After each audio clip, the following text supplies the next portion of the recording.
दोस्तों, किसी भी चीज़ को छुपाने की, उस पर पर्दा डालने की ज़रूरत क्यों पड़ती है?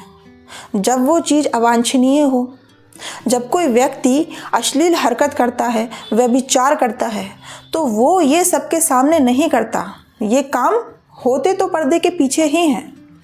इसी प्रकार जब कोई चोर डाका डालने जाता है तो वो अपने फेस को नकाब से कवर कर लेता है, जिससे कि कोई उसे देख ना ले। ऐसे ही जब किसी को फांसी की सज़ा सुनाई जाती है तो उसके सिर को कवर कर दिया जाता है और मरे हुए मुर्दे के ऊपर भी कफन डाल दिया जाता है, जिससे कि उसकी बिगड़ी हुई शक्ल देखकर कोई डरे ना। और ऐसे ही कूड़ा करकट को ढककर रखा जाता है, जिससे कि उसकी बदबू फैले ना। तो ये जो छिपाने के जो क्रियाकलाप चल रहे हैं, यहाँ कुछ ना कुछ ऐसा है जिसके प्रकट होने पर व्यक्ति या समाज को हानि होती है। और कोई व्यक्ति जो बहुत ज़्यादा दुर्बल है तो वो किसी के पीछे जाकर छुपता है, या कोई ऐसा व्यक्ति जिसने किसी के साथ विश्वासघात किया हो, उसका विश्वास तोड़ा हो, तो वो अपनी कलई ना खुल जाए इसलिए पीछे छुपता है। तो ये जो छुपने छुपाने के क्रियाकलाप हैं, ये यदि हो रहे हैं तो समझ लो कि वहाँ पर स्थिति सामान्य तो नहीं है, क्योंकि ये जो अच्छी चीज़ें होती हैं वो सबके सामने खुले आम रखी जाती हैं। फिर हमारे देश में स्त्रियों को पर्दे में रखने की प्रथा क्यों है?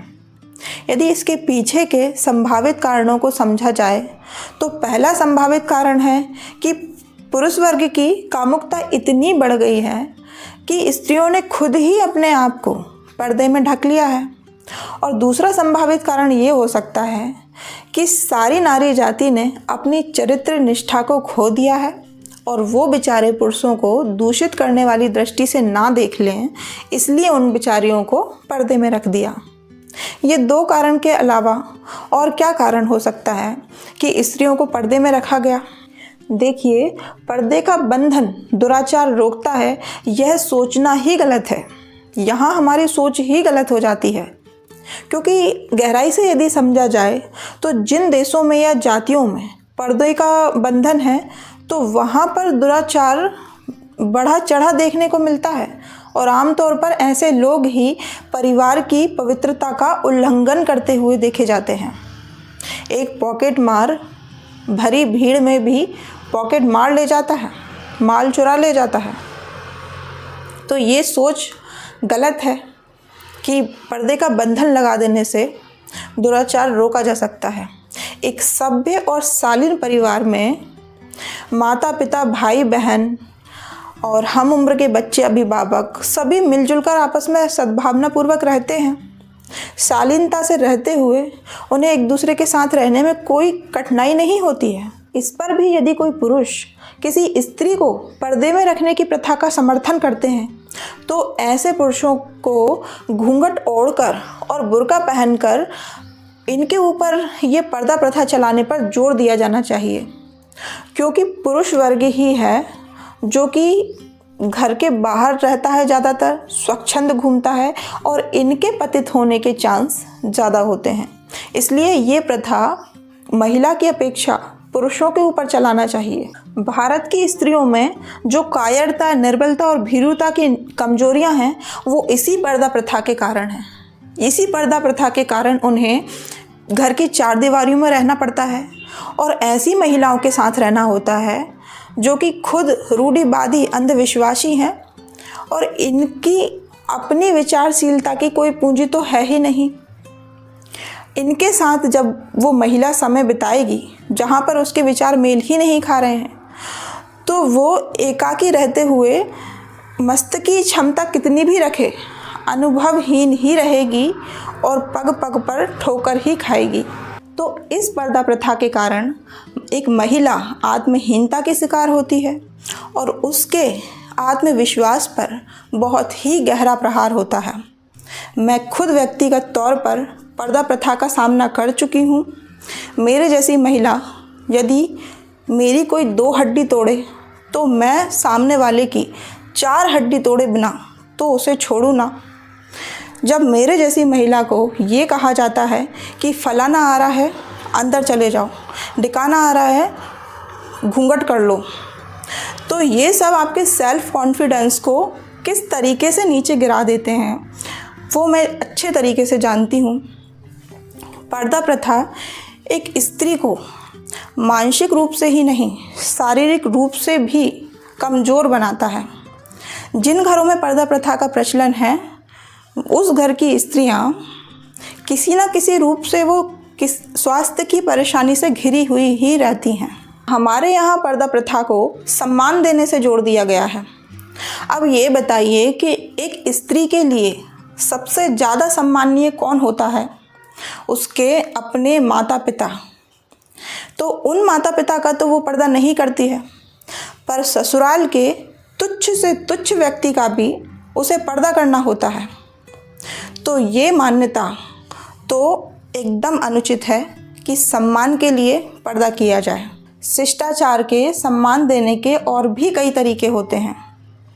नम्रता से बात करना, नमस्कार करना, कोई आ रहा है, अपने घर आया हुआ है तो उसे बिठालना, पानी देना, आतिथ्य करना, उदंडता कठोरता से बात ना करना, ये सब सम्मान देने के तरीके होते हैं। और घूंघट की आड़ में कोई स्त्री गाली भी दे रही है तो वो कहाँ से सम्मान से जोड़ सकता है? उसे हम सम्मान देने से नहीं जोड़ सकते हैं। अच्छा, दूसरी बात, आजकल पढ़े लिखे शिक्षित परिवारों में भी स्त्रियां बाहर के लोगों से तो खुलकर बात कर लेती हैं, पर उनके घर का कोई बड़ा बुजुर्ग आ जाए तो वो अपना पल्लू लेकर और एक साइड जा खड़ी होती हैं। अब जब पढ़ी लिखी सभ्य परिवार की स्त्रियों के ये हाल हैं तो गांव की स्त्रियों की तो कहना ही क्या है। बेचारी भोली भाली स्त्रियों के दिमाग में, मन में ये बैठाल दिया गया कि पर्दा तो हमारी शान है, परंपरा है, रीति है, तो वे बेचारी उसे जैसे तैसे निभाए चली जा रही हैं। अच्छा, मुग़ल सल्तनत आई, पर्दा प्रथा चली और अपनी विदाई में इसको हमारे हिंदुओं को उपहार स्वरूप दे गई। और उसके बाद अंग्रेज़ी सल्तनत आई तो तब हमने उनकी बहुत कुछ चीज़ें सीखी, शिक्षा को अपनाया, उनके पहनने ओढ़ने के तरीके को अपनाया और भी जो कुप्रथाएं थीं उनको हटाया। लेकिन ये पर्दा प्रथा को तो ऐसे छाती से चिपका लिया कि इसको अच्छे अच्छे परिवार के लोग तक छोड़ने का नाम ही नहीं ले रहे हैं। बहुत खुश होती हैं ऐसी औरतें जिन्होंने अपनी बहू से तो पर्दा करवा लिया, पर उन्हें अपनी बेटी के लिए एक ऐसा परिवार मिल गया जहां पर पर्दा प्रथा का प्रचलन नहीं है। और बहुत दुखी होती हैं ऐसी औरतें जिन्होंने अपनी बहू से तो पर्दा नहीं करवाया, पर उन्हें अपनी बेटी के लिए ऐसा परिवार मिल गया जहां पर पर्दा प्रथा का प्रचलन है।